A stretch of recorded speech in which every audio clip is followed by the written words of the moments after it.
Good morning everyone. Today I will teach you chapter 1 of Hindi language, भाषा और व्याकरण, जिसे इंग्लिश में लैंग्वेज एंड ग्रामर कहा जाता है।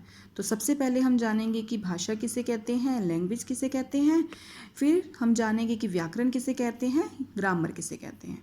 तो सबसे पहले हम जानेंगे भाषा किसे कहते हैं।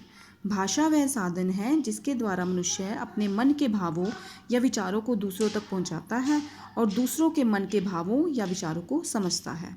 फॉर एग्जाम्पल, अध्यापक द्वारा कक्षा में बोलकर पाठ समझाना।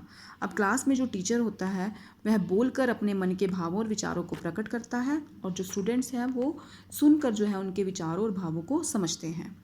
पत्र लिखकर अपने विचार बताना। अब एक व्यक्ति है जो पत्र लिखकर अपने विचार बताता है और दूसरा व्यक्ति पढ़कर उसके विचारों को समझता है। ट्रैफिक पुलिस के सिपाही का इशारे से कुछ समझाना। अब ट्रैफिक पुलिस का सिपाही इशारे से हमें कुछ समझाता है और हम उसके इशारे को देखकर समझ जाते हैं। ये सब भाषा के रूप होते हैं। तो हम अब जानेंगे कि भाषा के कौन कौन से रूप हैं। नंबर 1, मौखिक भाषा, लिखित भाषा, सांकेतिक भाषा। तो सबसे पहले जानेंगे कि मौखिक भाषा किसे कहते हैं। भाषा का वह रूप जिसके द्वारा हम बोलकर अपनी बात दूसरों तक पहुंचाते हैं और दूसरे सुनकर हमारी बात को समझते हैं, मौखिक भाषा कहलाती है। फॉर एग्जाम्पल, अध्यापक कक्षा में बोलकर पाठ समझाता है और जो विद्यार्थी है सुनकर पाठ को समझते हैं। घर में मम्मी पापा हमसे बोलकर बातें करते हैं, हम सुनकर उनकी बात का जवाब देते हैं। ये सब कौन से कहलाई? भाषा के मौखिक रूप। नंबर 2, लिखित भाषा। भाषा का वह रूप जब हम लिख कर अपनी बात दूसरों तक पहुंचाते हैं और दूसरे पढ़कर हमारी बात को समझ जाते हैं। फॉर एग्जाम्पल, सोहन ने मोहन को पत्र लिखा, अर्थात सोहन ने पत्र लिखकर अपनी बात मोहन तक पहुंचाई और मोहन ने क्या किया? पत्र को पढ़कर सोहन की बात को समझ लिया। तो ये भाषा का कौन सा रूप कहलाया? लिखित रूप। नंबर 3, सांकेतिक भाषा। जब हम संकेतों के द्वारा विचारों को प्रकट करते हैं और दूसरे जो है हमारे संकेत को देखकर हमारी बात को समझ आते हैं। फॉर एग्जाम्पल, रेलगाड़ी का गार्ड लाल या हरी झंडी दिखाकर हमें चलने या रुकने का संकेत देता है। तो ये भाषा का कौन सा रूप कहलाता है? सांकेतिक रूप। आगे हम जानेंगे कि बोली किसे कहते हैं।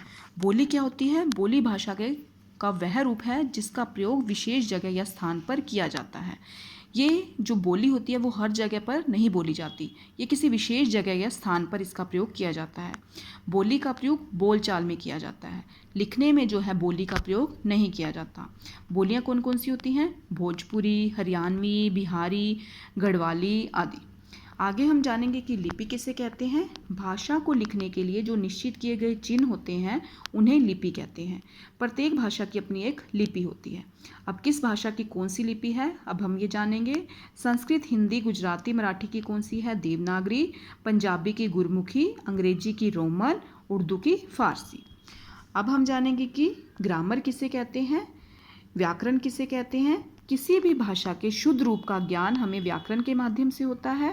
हर भाषा के कुछ नियम होते हैं, इन नियमों की सही जानकारी हमें कौन देता है? व्याकरण देता है। भाषा को शुद्ध रूप से लिखने और बोलने का ज्ञान भी हमें कौन देता है? व्याकरण। फॉर एग्जाम्पल, रमा खाना खा रहा था, ये कौन सा रूप हुआ? अशुद्ध रूप। तो इसका शुद्ध रूप क्या होगा? रमा खाना खा रही थी। मेरे को नागपुर जाना है, इसका शुद्ध रूप क्या हुआ? मुझे नागपुर जाना है। तो ये हमें शुद्ध रूप और अशुद्ध रूप का ज्ञान हमें कौन कराता है? व्याकरण कराती है। तो व्याकरण के माध्यम से जो है हम भाषा के शुद्ध और अशुद्ध रूप का ज्ञान करते हैं। तो आशा है बच्चों आपको भाषा और व्याकरण के बारे में अच्छे से समझ आ गया होगा। Okay students, thank you, have a nice day.